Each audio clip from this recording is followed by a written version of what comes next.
friends, welcome to my second video on unit testing. In this video we will learn the key points to remember while writing unit testing. This will help us to avoid any issues or blockers for writing unit testing, and also it will help to write unit testing efficiently. Yeah. First is unit testing gets executed in JVM. As we have seen that unit testing code falls under test directory, which is parallel to our main directory, and this code is different than the code present in Android test. That means all this code, all the unit testing class or method, whatever you will write, those things will get executed by JVM, Java Virtual Machine. So emulator is not required. That if you right click on any class of unit testing and use the command run test or run test with coverage, then emulator will not be launched. Also we can say that unit test execution is faster than the UI testing. In UI testing, emulator gets launched. Also, some of the interviewers ask that have you written any JVM testing for your code? That means their key points is to they are asking have you written unit testing, as this is executed in JVM. So some interviewers calls this as JVM testing.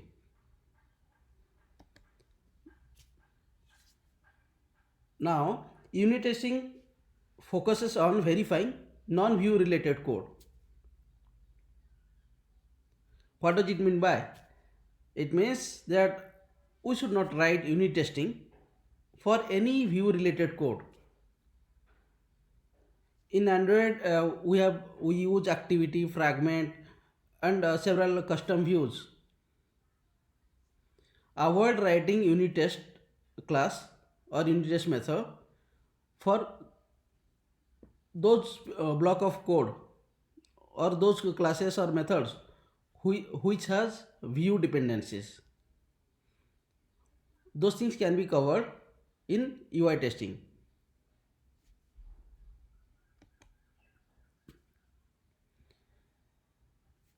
Unit test the functionality of the real object,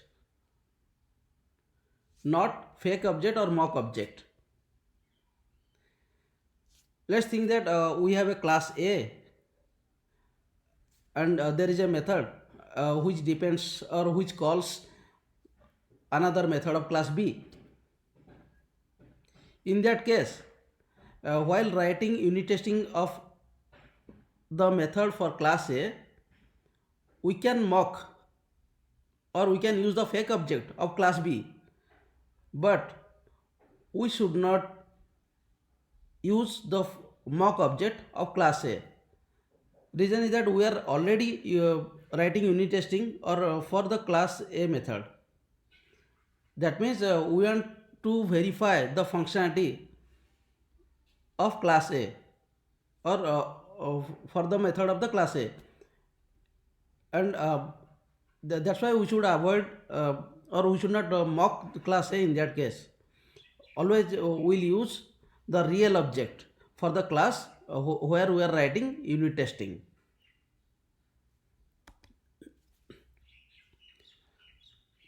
Write unit testing for each block of your code separately. Let's take an example that I have a class A which has 5 methods.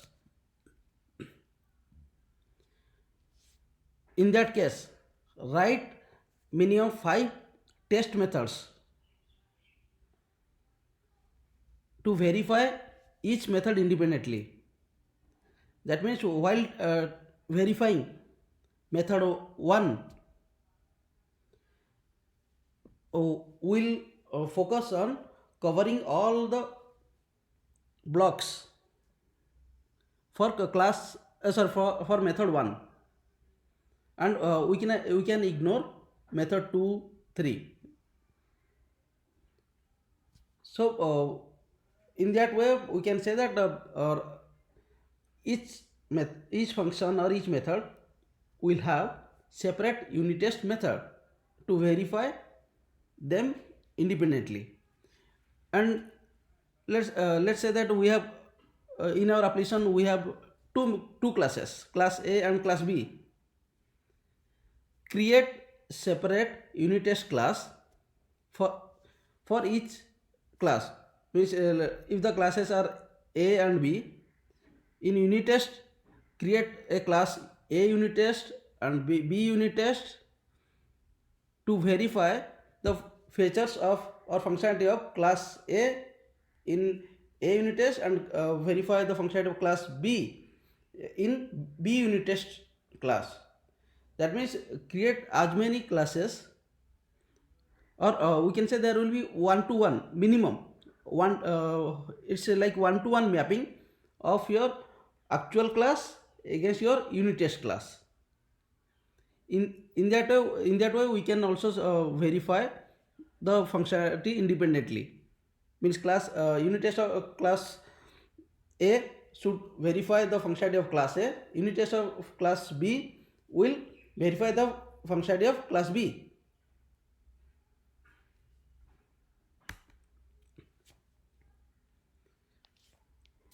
Unit testing is not meant for verifying happy flow only. Why are we writing unit testing?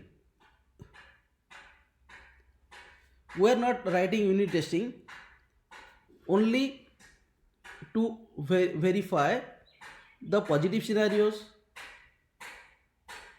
but our aim of the writing unit test is to find more defects in our block, in our code, or in our logical part of our code. So in unit testing always try to cover every conditional block. Like if we have written if else, then in unit testing we need to verify the if condition, and also we need to verify the else condition. So we can say we need to verify every conditional block, all positive scenarios, all negative scenarios, and exception. That means it's focus our focus should be more on negative testing of our code while writing unit testing. In that case only we can say that our code is foolproof, or it will have less defects. Let's see how. In a previous class we have created a class utils. So this is the piece of code, we can say, where get IDs method will give you comma separated unique IDs, and I have created a unit test class, that is utils test, where I have given the unique IDs 1, 2, 3, and I found the result is 1, 2, 3, and this code executed successfully. Is it enough? No. Reason that this block of code, it needs, or it accepts null parameter. Also as we have written distinct, and also our requirement was comma separate unique IDs. That means we need to verify against the duplicate IDs as well. 1, 2, 3, then 2, or 1. So in our unit test method or in parameter we have not passed those arguments. In that case there is chances of failure scenarios. To avoid that, always verify. First, we can say always verify with both positive scenario and negative scenario. So the unit test method should be or needs to be like this one. Here we can say first assertion. There we are passing list as null and we are expecting empty string. Then next initialization. There we are initializing the list with 1, 2, 3 and verifying the result with 1, 2, 3. Third initialization. List is with 1, 2, 3, 2. So, and there we are verifying the result which should be 1, 2, 3.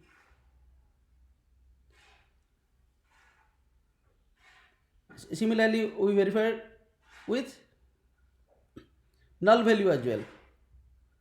Means my list should will contain 1, 2, 3, 2 and null, but we are expecting expression should be 1, 2, 3. So the key thing is here that we need to verify with positive scenario, negative scenario, and most important thing, it's better to write the expected value at the left side because our expected value is 1, 2, 3. It is independent, and the actual value should be at the right side of assertion. You see result is at the second parameter and first parameter is expected value is hard coded, and the result or we can say second argument is the value after calling the actual method.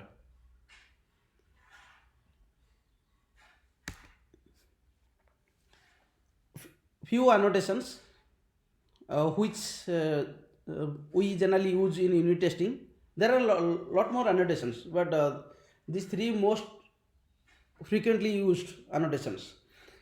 One is annotate the unit test method with test @test. If you don't annotate the method with @test, then the unit test environment will not verify the method, and the unit test method should be non-private.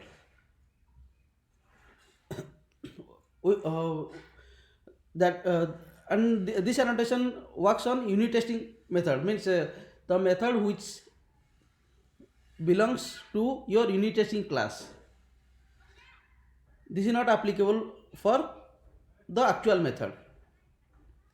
Similarly, in few of the scenario, we found that we need to exclude some of the class or methods from unit testing. In that case, use ignore annotation @ignore before the unit testing method or class. It will exclude that piece of code from unit testing environment.